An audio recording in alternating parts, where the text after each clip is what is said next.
जरा सोचिए, एक ऐसी डील के बारे में जो दुनिया का नक्शा ही बदल दे। एक ऐसा समझौता जो इतिहास का रुख मोड़ सकता हो।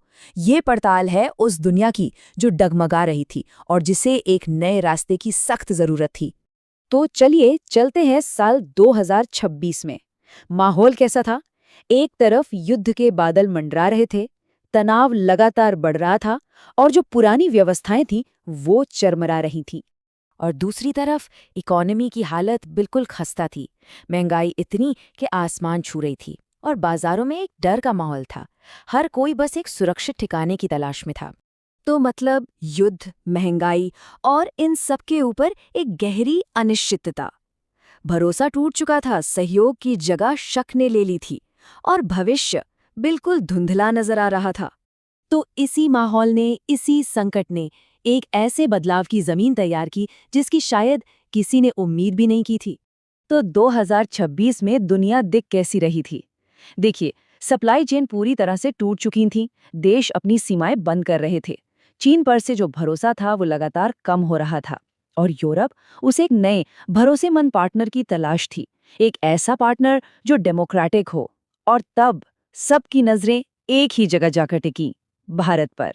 और ठीक इसी समय स्विट्जरलैंड के बर्फीले शहर दावोस में, जहां दुनिया के बड़े बड़े लीडर्स इकट्ठा होते हैं, उस तनाव भरे माहौल में एक नया जुमला गूंजने लगा। वो जुमला था मदर ऑफ ऑल डील्स। सुनने में तो बस 3 शब्द हैं, है ना? लेकिन इनका वजन बहुत ज्यादा था। ये सिर्फ एक ऐलान नहीं था, ये दुनिया के बदलने का एक साफ साफ इशारा था। तो सवाल उठता है कि आखिर ये मदर ऑफ ऑल डील्स है क्या भला? चलिए इसको थोड़ा खोलकर समझते हैं कि आखिर इसका नाम इतना बड़ा क्यों रखा गया। तो आखिर ये थी क्या, ये ऐतिहासिक डील? देखिए, सीधे शब्दों में कहें तो ये था भारत और यूरोपियन यूनियन के बीच एक फ्री ट्रेड एग्रीमेंट। लेकिन रुकिए, ये कोई आम एफटीए नहीं था। ये इतिहास का अब तक का सबसे बड़ा ट्रेड एग्रीमेंट था, जो भारत को एक साथ 27 यूरोपियन देशों से जोड़ रहा था, एक ही इकोनॉमिक फ्रेमवर्क में। अब जरा इसके साइज का अंदाजा लगाइए। भारत और यूरोपीय संघ अगर इन दोनों को मिला दें तो ये दुनिया की टोटल जीडीपी का 25% यानी 1/4 हिस्सा बनाते हैं। अब समझ आया इसे मदर ऑफ ऑल डील्स क्यों कहा गया? क्योंकि ये बाकी सभी डील से कई गुना बड़ा था। और पता है सबसे दिलचस्प बात क्या थी? ये डील सिर्फ चीजों को खरीदने बेचने तक सीमित नहीं थी। नहीं, इसके अंदर डिफेंस में सहयोग, लेटेस्ट टेक्नोलॉजी का ट्रांसफर, ग्रीन एनर्जी में पार्टनरशिप और सबसे अहम एक गहरा रणनीतिक भरोसा भी शामिल था। तो चलिए अब ये देखते हैं कि इस जबरदस्त सौदे से भारत और यूरोप दोनों के हाथ क्या लगा, क्योंकि ये एक ऐसी बाजी थी जिसमें दोनों ही पक्ष जीत रहे थे। ये दोनों के लिए ही एक क्लासिक विन विन सिचुएशन थी। भारत को क्या मिला? 27 देशों का एक बना बनाया मार्केट और साथ में एडवांस डिफेंस टेक्नोलॉजी। और यूरोप को? उन्हें मिला भारत का विशाल कंज्यूमर मार्केट और सबसे बड़ी बात, चीन की जगह एक भरोसेमंद डेमोक्रेटिक सप्लाई चेन। इससे उनका पॉलिटिकल और इकोनॉमिक रिस्क दोनों ही कम हो गया। और भारत के लिए इसका असर जमीन पर दिखना तय था। टेक्सटाइल और लेदर जैसे हमारे ट्रेडिशनल सेक्टर्स से लेकर आईटी और हेल्थ केयर तक हर किसी को एक जबरदस्त बूस्ट मिलने वाला था। और सबसे बड़ी बात, सेमीकंडक्टर और एआई जैसी हाई एंड मैन्युफैक्चरिंग के दरवाजे भी भारत के लिए खुल रहे थे। लेकिन इस डील का असर सिर्फ इकोनॉमी तक नहीं रुकना था।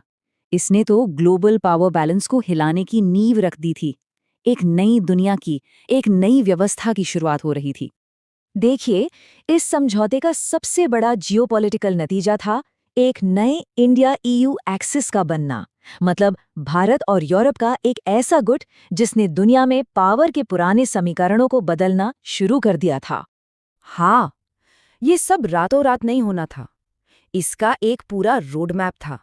2026 में अग्रीमेंट साइन हुआ, फिर 2030 तक नई सप्लाई चेन बनाने का टारगेट रखा गया और उम्मीद थी कि 2035 आते आते दुनिया में पावर का एक नया बैलेंस साफ साफ दिखने लगेगा।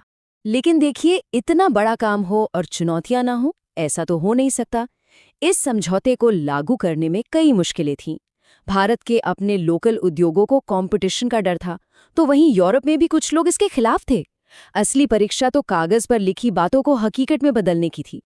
पर इन सारी चुनौतियों के बावजूद जो विजन था वो एकदम क्रिस्टल क्लियर था। सपना था 2035 तक एक ऐसे भारत का जो दुनिया का मैन्युफैक्चरिंग हब बने और टेक्नोलॉजी में ग्लोबल लीडर बनकर उभरे। जैसा कि इस डील से जुड़े एक बड़े थिंकर ने कहा था, और क्या खूब कहा था, ये सिर्फ एक डॉक्यूमेंट नहीं था, ये एक विजन था, एक नई विश्व व्यवस्था की शुरुआत। तो घूम फिरकर सवाल वहीं आ जाता है, क्या सच में सिर्फ एक एग्रीमेंट पूरी दुनिया को बदल सकता है?